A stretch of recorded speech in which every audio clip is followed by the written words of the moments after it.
Hey, good morning. Welcome back to the podcast, the Evil Dungeon Master Universe podcast. I'm your host, Evil Dungeon Master Vince. Hopefully, you're having a great day. I am back. Hopefully, you had a very Merry Christmas. I know I did. I spent some time with the family, got recharged, ready to play games, ready to talk about gaming again. Hopefully, you are ready to listen. This is the final podcast of 2024 as we look forward to 2025 coming up, which I will continue along the lines of AD&D until people tell me to stop. I enjoy AD&D quite a bit, and as you know, I've always kept those flames or fires going for AD&D. So today is going to be an empty out the email bag for the end of the year for all the questions that I have not gotten to in during the year when people sent me things. When during the holiday break, I got a whole bunch of emails from people, from new listeners, old listeners, and just listeners. Anyways, let's go to the first one. I've been enjoying your podcast and your deep dives into AD&D. I've been reading through the player's handbook and have a question about race restrictions for character classes. I understand certain races have level limits for specific classes, but I was wondering how strictly do you enforce these limitations in your game? Do you ever allow exceptions, or do you prefer to stick with the book's guidelines? Looking forward to hearing your thoughts, Aaron. Hey, Aaron. Well, thank you for writing in, first of all. And if you also want to write in and you're listening to this, you can do Ask the DM at theevildm.com or head to my website, theevildm.com, and you can comment on my blog there and ask questions as you want. As far as Aaron's question is concerned, yes, they do have level limits for specific classes and for races and stuff like that, but a lot of times I ignore them just so we can get a game going. And Unearthed Arcana releases some of those restrictions as far as who can play what. Now, when it comes to how high a character can go in certain classes, I will stick to that. For the simple fact that the demi-human races get a lot of bonuses as far as, certain things, and humans don't. So I like to give that human edge to people that play humans so they can have their unlimited in any class. So I will stick with the race class limits as far as you're concerned. Now, when it comes to the male female strength and stuff like that, I don't bother with that stuff. I mean, yes, it has been proven that men can technically get stronger than women and stuff, but cares? It's a fantasy game. No need to worry about that stuff. And again, the book is just a guideline, so you can do whatever you want. If you want to follow the book, follow the book. If you don't want to follow the book, don't. It's not going to break the game whatsoever. And there's no need to follow it to the letter. No one should follow any of these role playing games to the letter, like the Bro SR or some weird group like that. So, anyway, next one comes from Lucas. Lucas says, I'm really enjoying your podcast and the way you break down the rules and talk about different subjects. I have a question about the wish spell in AD&D. The spell says it can grant nearly anything, but how do you handle this in your campaigns? Do you set any limits on what a wish can achieve, or is it truly anything the player desires? Looking forward to your insight. Lucas. So, Lucas, yeah, when it comes to wish spells, and I've talked about this a bunch of times on various podcasts, and I think I did one recently about it as well. There really is no limit to a wish spell and what it can achieve. So when you give out a wish spell as a dungeon master, you have to realize that a wish spell is going to make or break your game depending on how the player words his wish. Now, you could play the wish however you want, as we've seen in movies, TV shows, and even various Dungeons and Dragons articles from Gary Gygax. They like to screw with wishes. People, genies, demons, devils, whatever, like to screw with wishes and the wording of the wishes. Even, for example, that the monkey paw with the 3 wishes. Careful what you wish for, you might get what you're going to get. And I agree that wishes should be treated in such a manner because they are the most powerful thing possible in the game, other than one of the gods. And I think even a wish might be more powerful than a god if you think about it. But when it comes to granting a wish, just listen and be specific when you cast a wish. So when the dungeon master allows it in the game, he can grant the wish based upon what you're wishing for. If you're going to wish for something like, "I wish we had all the money that we deserved, so we can, be rich," you might get all the money you deserve and be rich, but it might cost you something like a loved one dying and giving you a settlement of some type. Those are usually ways that they twist it in movies and stuff like that.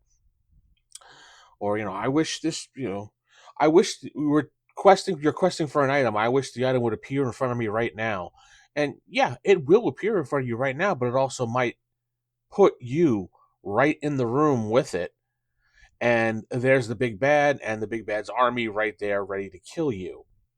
Things like that can happen. Oh, I don't know, let's say I want 10,000 gold. Sure, maybe you have 10,000 gold to pour on top of you and kill you. Things like that, silly things like that you can do. So that's why when wording a wish, you have to be careful. And it's not just Dungeons and Dragons. Movies have done the same thing. So remember the Wishmaster movies? Take a look at those. They'll grant you some really bad wishes. Next one comes from Emily. "Hey, Evil DM. I've been listening to your podcast and it's been a fantastic source of inspiration." Oh, thank you. "I was going through the player's handbook and had a question about the magic user spell progression. I see that magic users get access to high-level spells as they gain levels. But is there any flexibility in your campaigns regarding spell access? For example, could a high-level magic user take a lower-level spell book if they could find one?" I love to hear your thoughts on this, Emily. Could a high-level magic user take a lower-level spell book if they find one? Yeah, I don't see why not. Now, the thing in my campaigns when it comes to magic users learn to write magic based upon who they were taught from, their mentor. So not every book is going to be written in the same language, and you do need to use comprehend language when reading these books or read magic because they're written a certain way. So could a high level magic user take a low level spell book? Yeah, easily they should be able to do that, but they probably will have majority of the spells. Maybe not, depending on how you handle your campaign. Now, if you do it strictly by the book, generally people will not have a lot of spells. So if a high level magic user stumbles upon a lower level spell book, reads magic on it, comprehend language, whatever you in your campaign you want to do, and they have a bunch of spells that they don't have, they will definitely scribe it into their book. Again, you have to use your magical ability to read or and write it into your own book to get to use it. I think that's what you were asking. Hopefully, I got that right. Okay, next one comes from Jacob. "Big fan of the podcast, and I've learned so much from your rule breakdown. I was reading through the Dungeon Master's Guide and came across a section of hirelings and henchmen. Do you use these rules as written, or do you have any house rules for managing hirelings, particularly with loyalty and morale? I'm interested in how you approach NPCs that work for the party. Thanks so much." Well, Jacob, honestly, the campaigns that I've been running lately, no one picks NPCs or henchmen or hirelings, mostly because my group is about 6 players, so there's no need for hirelings or henchmen. Every once in a while, they may get employed like a pet or something like that, or oh, pet. Sometimes a companion might show up and follow the party around. I don't use henchmen and hirelings by the book. Now, if they had hired a henchman or a hireling or something, I would base it upon my own rules. I don't like having those strict rules in the book. I'll base it on how they're treating the person. If they're treating the person very well, like they, make sure he's maintained and he gets a cut of the gold, and maybe he gets food and a place to sleep, I will consider that he's cool with the party and he'll do basically what the party is having him do. But if the party is acting like he's a peon or I don't know, something that can be kicked around, then he might stick around for a little while. Maybe he might steal some stuff from the party and take off. That's some possibilities. I do it based upon how the players have their characters treat them. I don't deal with how I'm managing it in the book with loyalty bonuses and charisma bonuses, because hirelings and henchmen are only going to be based upon how they're treated and how much gold and stuff they're given. So that's how I kind of do it. If you want to follow by the book, by all means, go ahead. I'm not one to do that. I don't really care for those rules. It's true. Being a DM is hard enough sometimes. So managing things like that, I just don't have time for it. Maybe others do, and there are probably people out there crying about it. I don't really care. Moving on to the next question. I've been listening to your podcast and appreciate your detailed discussions. I have a question about weapon proficiencies in AD&D. In the player's handbook, it says characters have a limited number of proficiencies, but I'm wondering, how do you handle this when a player wants to switch weapons or learn new ones during a campaign? Do you allow for more flexibility or stick with strictly to the rules here? This is from Nathan 2. Thanks for all Nathan 2. Nathan T. Thanks for all the great content. So for this one is pretty easy. I stick to what the book shows for weapon proficiencies, and that's basically it. There's no real leeway for that, and you gain new ones as you go up in level, and that's the only time you gain them. But I will say that if a player is truly unhappy with what they picked, generally first level, second level is a chance to revamp a character, and I believe it does say it somewhere in the Dungeon Master's Guide, and I don't remember where it is exactly, about first and second levels is the time that you're feeling out your character, and you're kind of in that area where you can change things, such as alignments and things like that. So when it comes to those things, if a player is really unhappy and they're not cool with, like, oh, they picked, I don't know, a giant axe, for example, and they're really just not happy with that decision because, well, it's not working out, they can't find enough weapons, or maybe it's not as powerful as they thought it would be, and it kind of stinks. You know what? All right, fine. We'll change it for you. I'd rather have a player happy than have someone stick around who's miserable and just like don't really care. Because if you have a player that doesn't really care and has no interest and starts fading away, you lose the player completely, and possibly they just leave the game. It's better to always just talk to people and see what they want. I always like to say after the game, what do you guys think? What do you want me to, more of this, more of that, and feedback. Feedback is always the key for certain games. All right, next question. Hey, well, DM, I enjoy your podcast. I have a quick question about experience points awarded for monsters in the Monsters Manual. The book lists different amounts based on the type of creature, but when you're running a game, do you adjust experience rewards based on how difficult an encounter is, or do you stick strictly to the book's numbers? So what I'll do for this, looking forward to your answer. Sorry, Sophie D. Thank you, Sophie. For this one, I will generally follow the amounts for what the creatures listed there, but I also throw in a whole bunch of experience points because my group likes to role play. They like to talk about each other, and they like to try to maneuver situations without always having combat. I kind of follow the philosophy in the the Palladium universe, where using skills, using your ability to talk to get out of situations will earn you more experience points than just slashing and beating the crap out of monsters. So the more clever ways you will maneuver in the game, the more experience you're going to get. And I like to give players a good chunk of experience when it comes to each session. I know I hate the word session, though. Each game day, when we play for a couple hours. So they walk away, feeling a little bit like something accomplished, and they're getting closer to the level. If you follow just the book and giving out experience based upon monsters and gold, you probably will take a long time to level, and that's not fun. So it really depends on how you want to do it. But no, I don't stick strictly to the book. I'll add a lot of things because I change monsters up constantly. Next one comes from Eric F. I've been enjoying your podcast. I'm curious about how you handle deities in your game, particularly in relation to clerics. Do you strictly follow the deity list in the player's handbook, or do you allow players to create your own pantheons and divine affiliations? How do you manage spell casting limitations based on the deity chosen?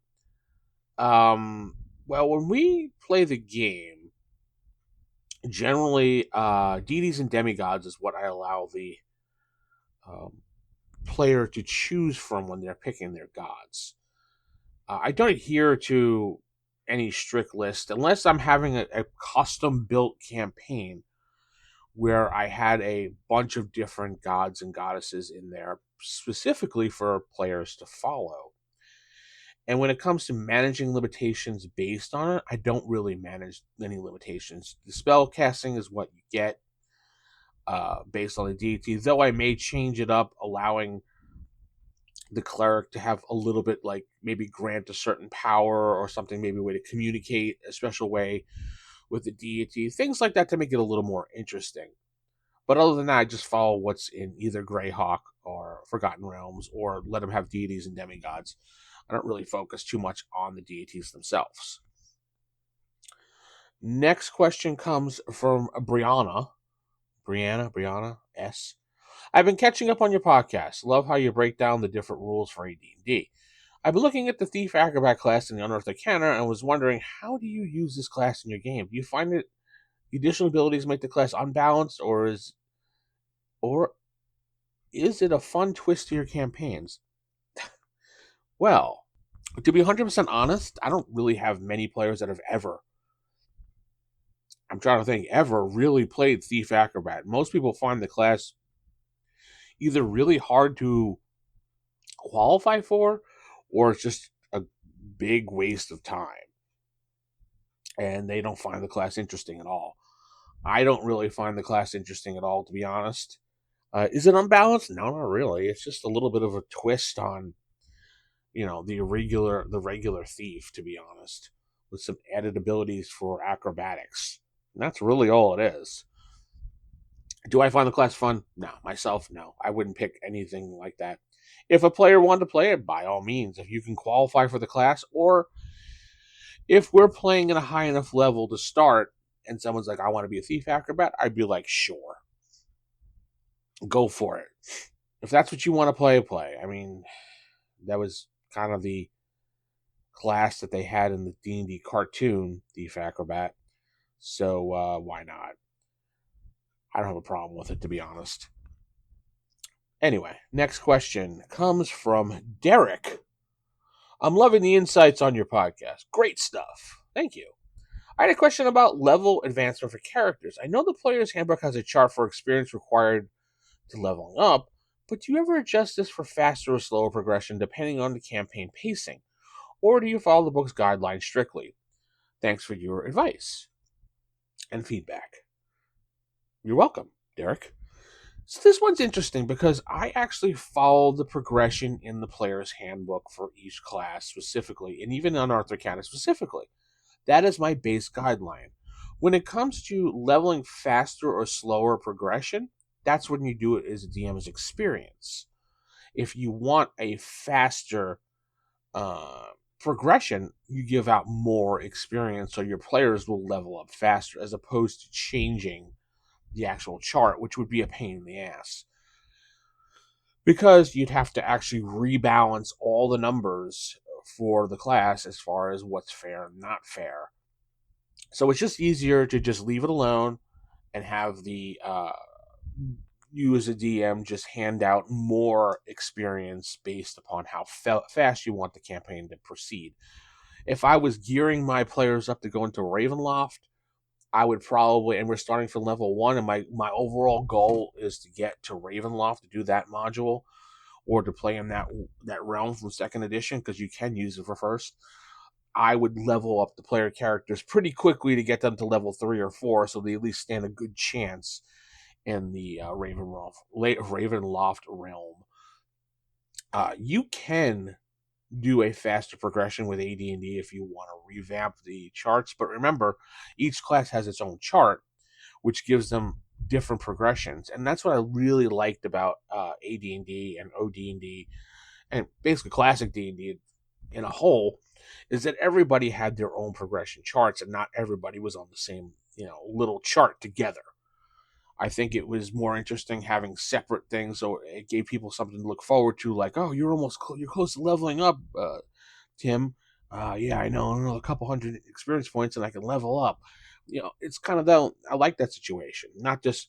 Well, it looks like another couple hundred experience points. We all level up. It's just then making it more into an MMO situation when it comes to that.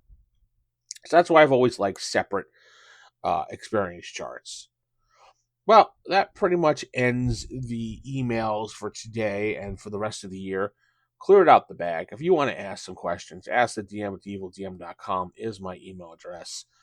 You can support me by going to buymeacoffee.com/theevildm, or you can go to my YouTube channel, youtube.com/theevildm, and click the join button for 99 cents a month. And what you get there is videos ahead of time. Any video that I put up, you get ahead of time to listen to, comment on, and thumbs it up or thumbs it down, depending on what you want to do. And sometimes I've released videos that the members will get a week ahead of time, even 2 weeks if I get a whole bunch going together. And members have to, listen to it in their own time. And you get notified right away as soon as I put up a video for members only ahead of time. So why not? Anyway, 2025 should be an interesting year. I want to do more videos as far as sitting here at the desk as I've been doing on my channel. So we'll see. Hopefully 2025 is a good year for everybody. And Happy New Year. And hopefully you have a great New Year's celebration. Be safe. So I'm going to head out. Keep it original. Keep it old school. Good night. God bless. And keep those AD&D fires lit.